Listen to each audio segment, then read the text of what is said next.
Hello everyone, welcome to Enviro Pioneers. With this video, we are starting our new playlist Air and Air Pollution that will contain all the topics related to atmosphere, air pollution and its control. We will start with the basic concept and slowly move towards the advanced one. So in this video, we are going to understand the basics of the atmosphere, its structure and composition. Atmosphere is defined as the layer of the gases surrounding the earth, and these layers are maintained in their place by the earth's gravity. Atmosphere is different from air, and here we have the basic difference between these terms. Gases, it is state of matter. Air, it is mixture of these gases, and the atmosphere is the layer of air or layer of gases surrounding the earth and held by the gravity. So we have the troposphere, stratosphere, mesosphere, thermosphere, and the exosphere.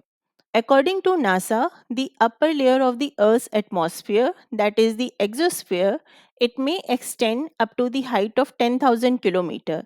And above this height, the atmosphere and space it blend. But most of the scientists they agree that the Karman line, that is at the altitude of 100 km above the sea level, it marks the transition point between the Earth and the space, as 99.99997% of the Earth's atmosphere it is located below this point. Thus, it is considered as a reasonable height to draw the boundary between the Earth and the space. So, this Karman line is an imaginary boundary at the altitude of 100 km above the sea level, and it separates the Earth's atmosphere from the outer space. And this is named after Theodor von Karman, a Hungarian American aerospace engineer who calculated the altitude where the aerodynamic forces become insufficient for the flight. And this altitude is the point where atmosphere becomes too thin for the conventional aircraft to generate the lift, and it required a different propulsion system to operate. So this Kármán line was established in the 1960s by the Federation Aeronautic International, FAI, as the boundary between the aeronautics, that is related to the air or atmosphere, and astronautics, that is related to the space. While this FAI it uses the 100 kilometer as the boundary, but there are some organizations like the Federal Aviation Administration, NASA, and the US military, they place this boundary at the height of 80 kilometer. The Earth's atmosphere is very important because it serves as a protective buffer between the Earth's surface and the outer space. It shields the surface from most of the meteoroids and ultraviolet solar radiation. It reduces the diurnal temperature variation, means the temperature extremes between the day and night, and keeps it warm through the heat retention via the greenhouse effect. It also distributes the heat and moisture among the different regions via the air currents, and it provides the chemical and the climatic condition which allow the life to exist and evolve on the earth. Now, coming to the structure of atmosphere, which is defined as the layers of atmosphere. So, the Earth's atmosphere it consists of five main layers from lowest to highest, that is troposphere, stratosphere, mesosphere, thermosphere, and exosphere. So, these five layers that make up the atmosphere, they are differentiated by the factors such as the temperature, chemical composition, and the air density. As we can see in this image, this yellow line is representing the temperature change with height. In the troposphere, the temperature it decreases with increase in the altitude. In a stratosphere, it is increasing with increase in altitude. In mesosphere, it again decreases with increase in altitude, and in thermosphere, it is again increasing with increase in the altitude. Pattern of temperature change with increase in the altitude, this is the basis of vertical stratification of atmosphere, and it is also referred as the thermal stratification of atmosphere. Now we will learn about these layers in more detail one by one. So we will start with the troposphere, that is the lowermost atmospheric layer. The troposphere extends from the ground to the average height of about 11 km, and this height vary from pole to the equator. Here we can see it is 6 to 7 km at the pole and more than 16 km at the equator. So this height variation of the troposphere, it is mainly because of the warm surface temperature and highly developed thermal mixing at the equator, which is responsible for the greater vertical extent of the troposphere. And this vertical extent is even higher in summer than in the winter at the equatorial region. This troposphere, it means the region where the air turns over, and it is a reference to the vertical mixing of air in the lowermost zone. And within the troposphere, the temperature, it decreases with increase in the altitude, and the average value of this decrease is 6.5 degrees Celsius per kilometer.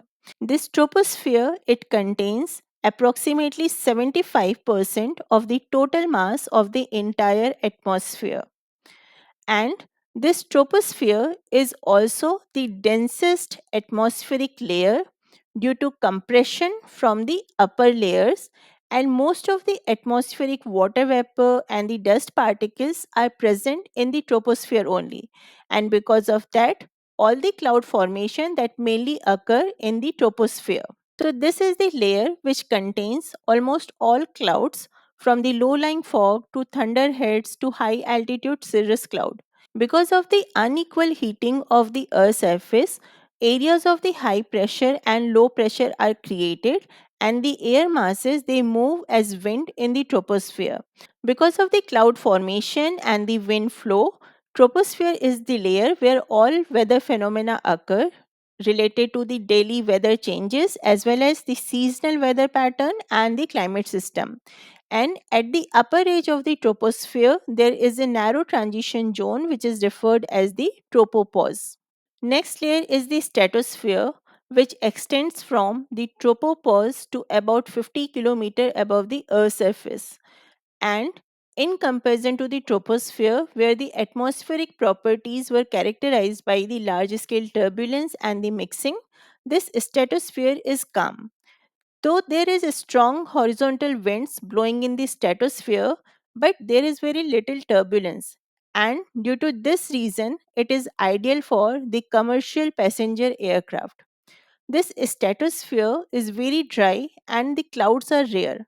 But if clouds are formed, they are very thin and feather like. So these are referred as the nacreous cloud. And the stratopause, it acts as the boundary between the stratosphere and the mesosphere. In the stratosphere, the temperature at first remains constant to the height of about 20 km. And after this, there is sharp increase which continues until the stratopause.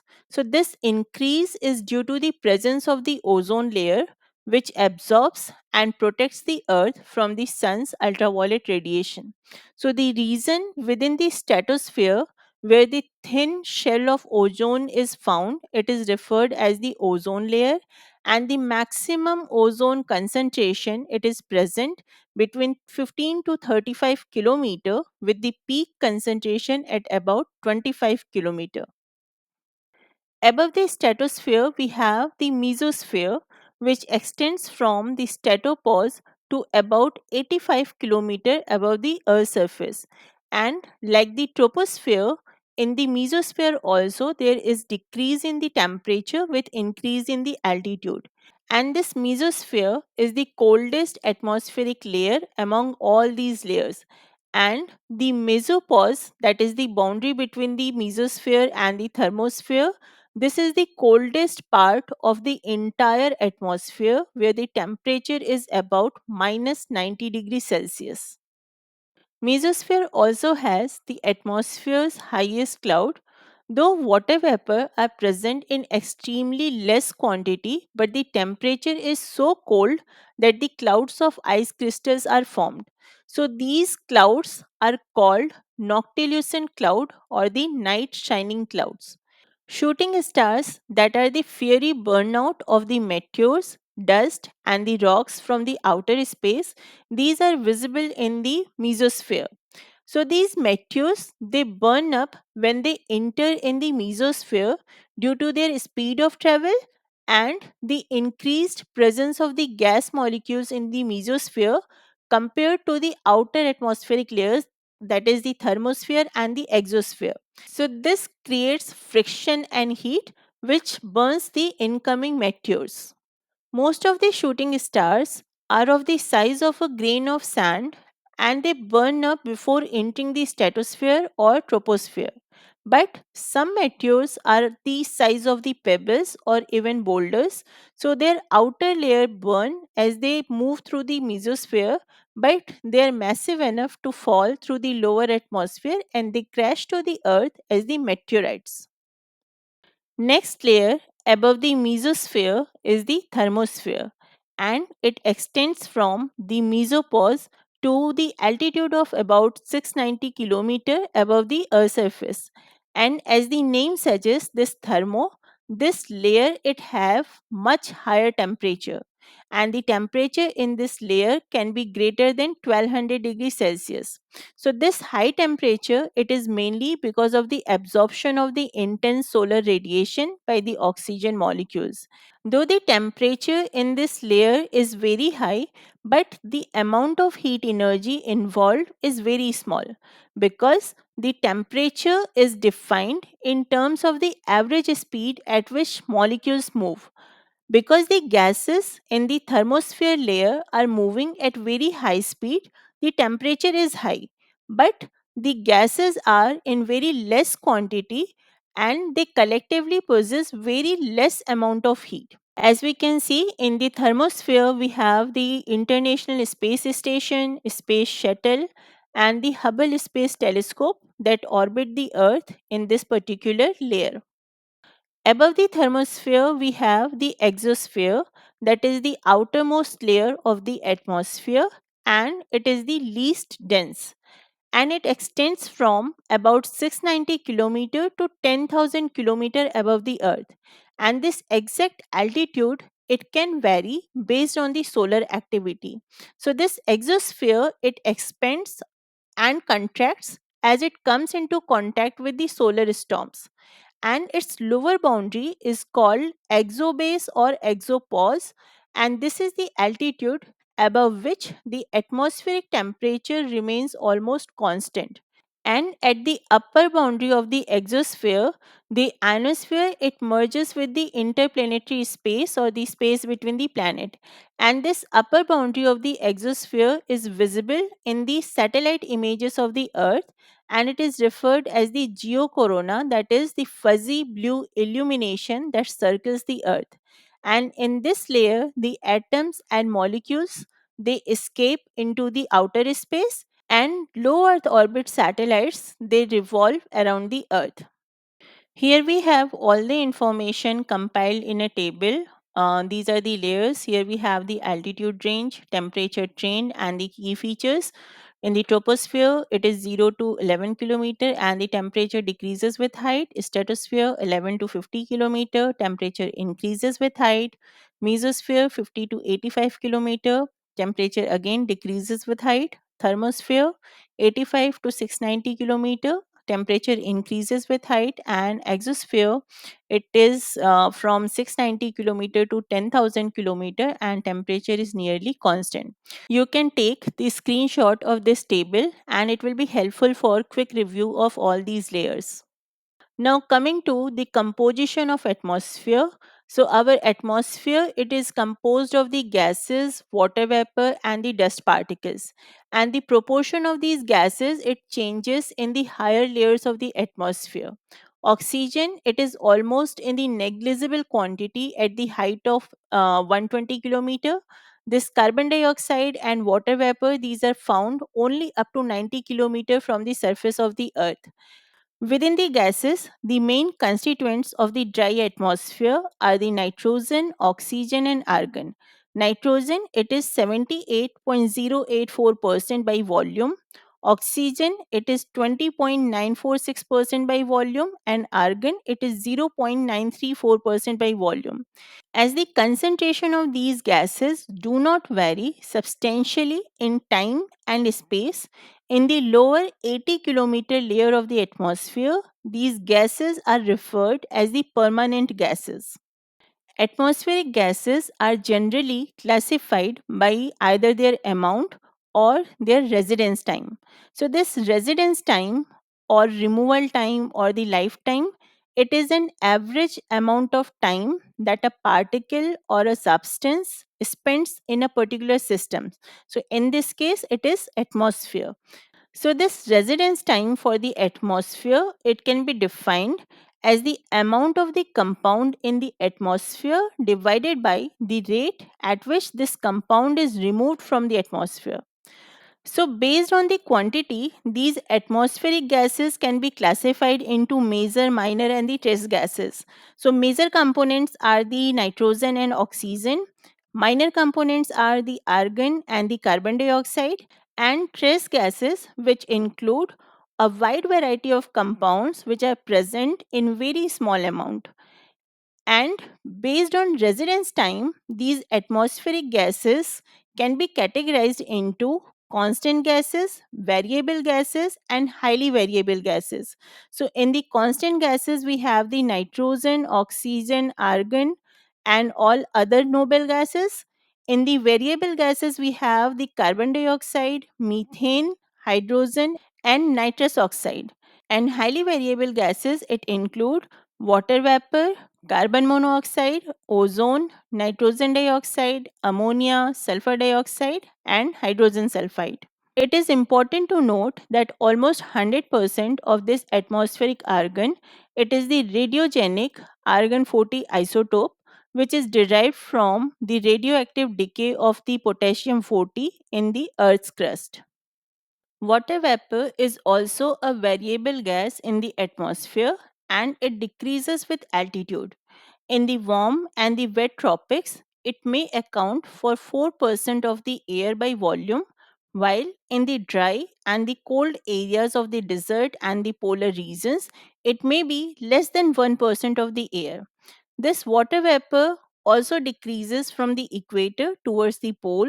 Water vapor is one of the important greenhouse gas as it absorbs parts of the insolation from the sun and preserves the earth's radiated heat.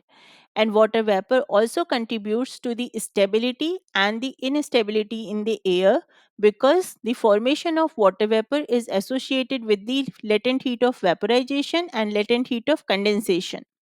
On the official website of the National Oceanic and Atmospheric Administration, you will find the chemical composition of the atmosphere in absence of water vapor and in presence of water vapor. So these are the percentage of the atmospheric gases for the completely dry atmosphere. But the atmosphere is rarely, if ever, dry. There is presence of water vapor, and it may be up to about 4% of the total volume. So here in this table, we can see the change in the proportion of three major components: nitrogen, oxygen, and argon with the water vapor. So in the first case, when we are having the 0% water vapor, we are having the exactly the same percentage as it is mentioned here. But as the water vapor is 1%, we can see the percentage of nitrogen, oxygen, and argon, it decreases. Likewise, when it is 4%, we can see the decrease in the nitrogen, oxygen, and argon percentage. So, in the Earth's desert regions, that is near to 30° north and south, where dry winds are blowing, the water vapor contribution to the composition of atmosphere will be near zero. But this water vapor contribution, it may reach near to the 3% on extremely hot and humid days, and the upper limit, that is the 4%, it is found in the tropical climates. The Earth's atmosphere also contain small solid particles which originate from different sources, and it may include sea salts, fine soil, smoke shoot, ash, pollen, dust, and the disintegrated particles of the meteors. These dust particles are generally concentrated in the lower layers of the atmosphere. But with the help of convectional air currents, they may transport to the greater heights. And the higher concentration of the dust particle is found in the subtropical and the temperate region due to the dry winds in comparison to the equatorial and the polar region.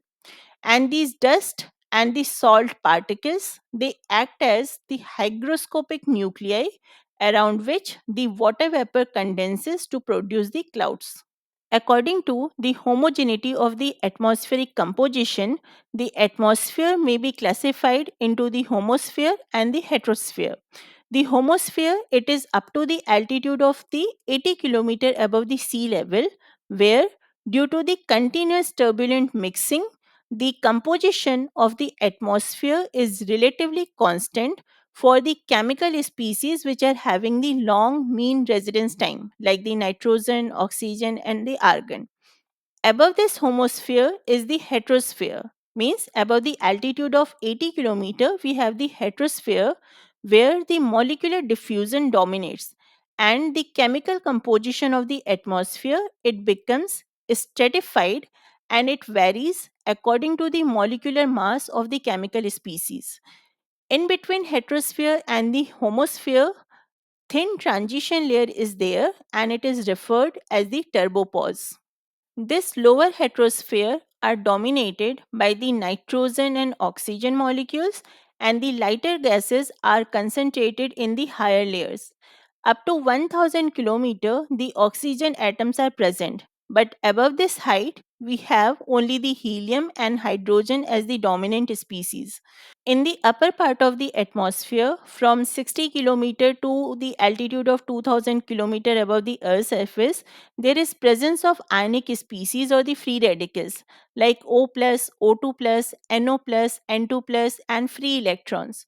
So this high number of ionized particles they affect the propagation of the radio waves. So this region of the atmosphere where ionic species are present, it is referred as the ionosphere. So this ionosphere it extends from top half of the mesosphere all the way up to the exosphere. Means जो mesosphere का upper half है यहाँ से पूरा exosphere तक this part is considered as the ionosphere. So this ionosphere that is the layer of the free electrons and the ions, it is named for the ions which are created by the energetic particles from the sunlight and the outer space.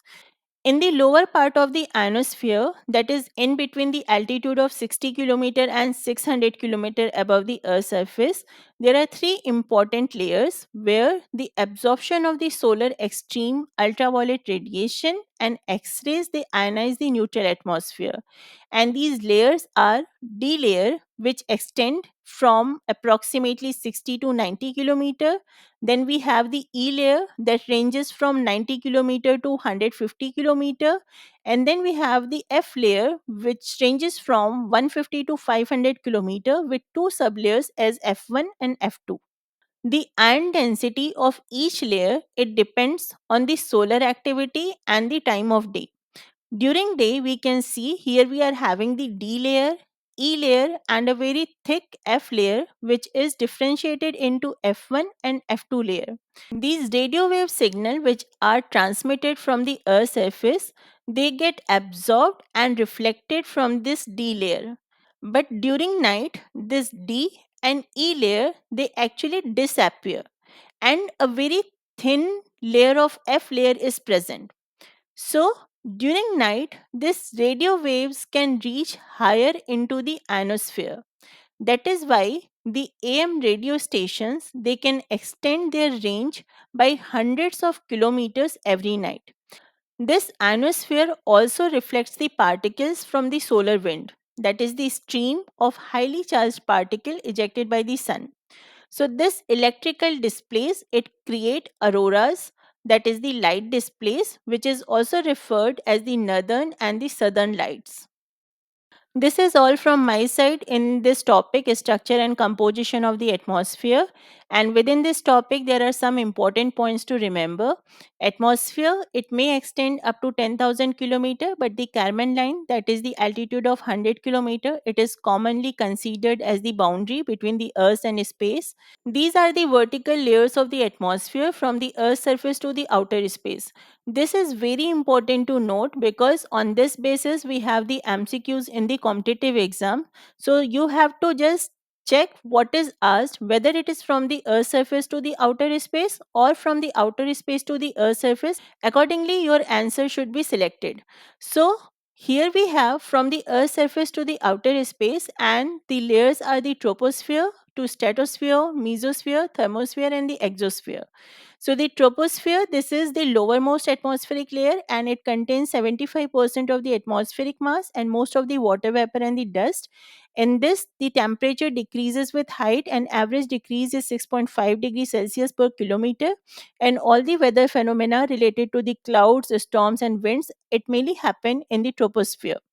Stratosphere, in this we have the presence of the ozone layer at the altitude of 15 to 35 kilometer, and this is the preferred layer for the aircraft flying because it observes less turbulence. Mesosphere is the coldest layer, and the coldest temperature it occurs at the mesopause, which is having approximately minus 90 degrees Celsius, and the meteors they burn up here. Thermosphere, it is having very high temperature up to 1200 degrees Celsius, and it is mainly because of the absorption of the solar radiation. Exosphere, this is the outermost layer and it merges into space, and this is visible from the satellites as the geocorona. On the basis of the homogeneity of the atmospheric composition, atmosphere is classified as the homosphere and the heterosphere. Homosphere is up to the altitude of 80 kilometer and heterosphere it is above the 80 kilometer, and in between homosphere and heterosphere there is a thin transition layer, that is turbopause. On the basis of the residence time, the gases may be classified into constant gases, variable, and the highly variable gases. In the constant gases, we have the nitrogen, oxygen, and argon, and variable and highly variable gases, it include all others. Nitrogen, it is the most abundant gas in the Earth's atmosphere, and water vapor is the Earth's most abundant greenhouse gas. Based on this topic, we have prepared several MCQs, nearly 20 MCQs. So, the link to these MCQs are available in the description box as well as in the comment section. If you want, you can download the PDF from the given link and solve the MCQs. These are the references from where the content of this video have been taken. First reference is of a book, The Atmosphere, An Introduction to Meteorology. We will meet soon in the next video related to the meteorological parameters. Thank you and the best wishes.